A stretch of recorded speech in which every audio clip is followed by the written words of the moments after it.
જેના તૈયાર કરે ને એના નિરાશને તૈયાર કરી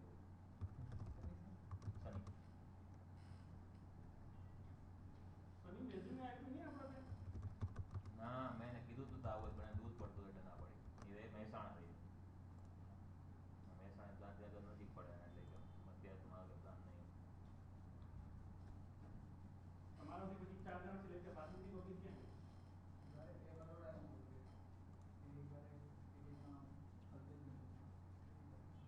ઘરે જ કોન્ટેક્ટ કરજો એટલે પછી આપણે ઇન્ટરવ્યુ લઈએ પછી વાત પણ શીખેલા હોય તો મહેનત થોડી ઓછી થઈ જાય ને વ્યક્તિ સારા હોવા જોઈએ શું કહેવાય હા બરોબર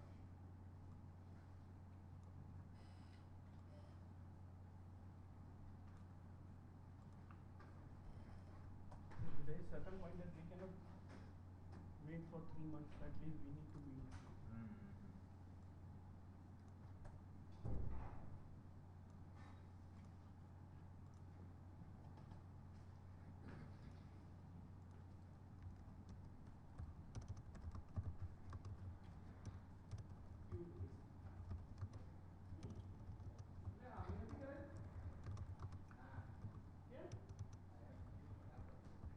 बराबर है यहाँ पे जो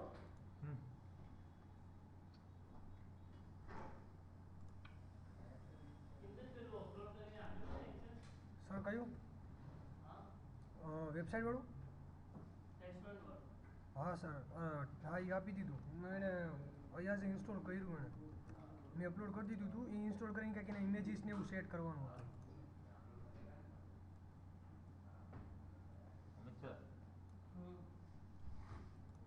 ક્લોઝ પ્લેસના રિપોર્ટ્સ કન્ફ્યુઝ કરવા માટે શેમાં કરવાનું ડેમો ટીવી છે એનો લાઈવ ડેટાબેઝ પડ્યો છે જે ચાર્ટ ઓફ અકાઉન્ટ ઇમ્પોર્ટ કર્યું ને ત્યાં 152 વાળું એક બીજું લાઈવ ડેટાબેઝ છે 8069 વાળું હા એ છે 29 આના ઉપર તો એક જ ડેટાબેઝ છે close place underscore demo chart of account છે આમાં તો આ જશે રેકોર્ડ આમાં તો છે હા તો એ જ હશે જ્યાં ફ્લોર પ્લેસનો લોગો આવે એ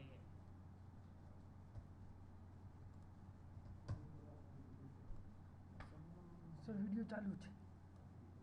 વિડીયો થોડું દેખાય પણ સર ઉપરની જોયું જાય છે એટલે એમાં ડિટેલ્સ ઘણી મંગાવવી પડશે સર હા તો તું કે શું મંગાવવાનું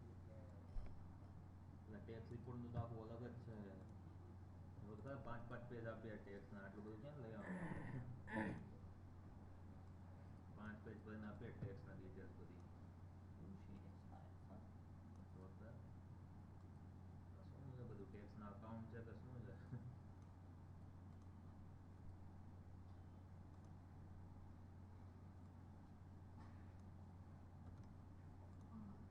અને ડોક્યુમેન્ટ વાઇઝ ઇનવોઇસ પેલા ટેક્સ આપે જો આ ડોક્યુમેન્ટ એટલે આ ઇનવોઇસ હશે અને એમાં કેટલો ટેક્સ અપ્લાય છે એનું અમાઉન્ટ કેટલું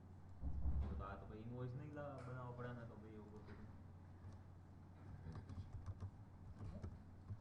આ ડોક્યુમેન્ટ નંબર ભાઈ આ ક્લાયન્ટ નેમ હશે આ ટેક્સ રેટ આ અમાઉન્ટ જીએસટી અમાઉન્ટ એટલે આ તો ઇનવોઇસનો ડેટા નથી આવ્યો આને તો આવું આપ્યું છે ટેક્સ જે જીએસટી ડિટેલ્સ જે એક્સએલએસ ફાઇલ છે ને એમાં બધા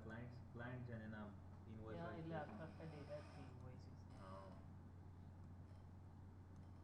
એટલે કેટલું સેલ્સ ને કેટલું પરચેસ કર્યું ને એના આખા ડેટા મોકલવા પડે આવું બને કે આ તો ડાયરેક્ટ આપણે ઇનિશિયલ અમાઉન્ટમાં જ નાખી દેવાનું ઓપનિંગ બેલેન્સમાં જ આ બધું તો હોય ને એમ નહીં હા અરે આ ડોક્યુમેન્ટ એમને જે ગવર્મેન્ટને સબમિટ કરાવવું પડે એટલે આજે એક રિપોર્ટ આપણે એમને જનરેટ કરીને આપવો પડે આવો સેમ ટુ સેમ જે પેલા ટેક્સના જે બે રિપોર્ટ છે ને સેમ ટુ સેમ બંને ફોર્મેટમાં આપણે એમને આપીએ પીડીએફ હશે કે એક્સએલએસ હશે એક્સએલએસમાં આખી ડિટેલ્સ હશે આ ડિટેલ્સ છે ને જીએસટી એટલે કેટલું સેલ્સ કર્યું કેટલું પરચેસ કર્યું એની આખી ડિટેલ્સ હશે બરોબર એટલે આખી ઇનવોઇસ લાઈન જ છે બધી લાઈન જ છે એ કહું હા એટલે એ બધું બતાવવાનું આપણે હોલ્ડિંગ તમને ક્યારે બનાવી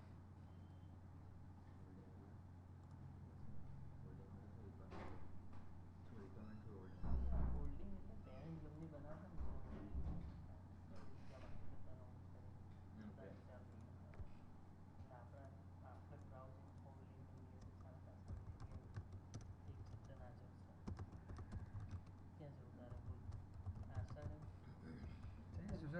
આપણે જેવું તારે કઈ કઈ જગ્યા છે બોલ એક જ મિનિટ ચાલ. ભાઈ મને તો ખબર આવું શું કરે અડધી ખોલી દીધી બસ તો. ભાવી કીધું હે? પ્લીઝ આપે ને આ તોડી દીધી છે તો કોકર નાખ્યો તો તમે તો હવે બધી તાકાત છે. જો તો કરતા મીઠું મીઠું પણ નાખ્યું બધું.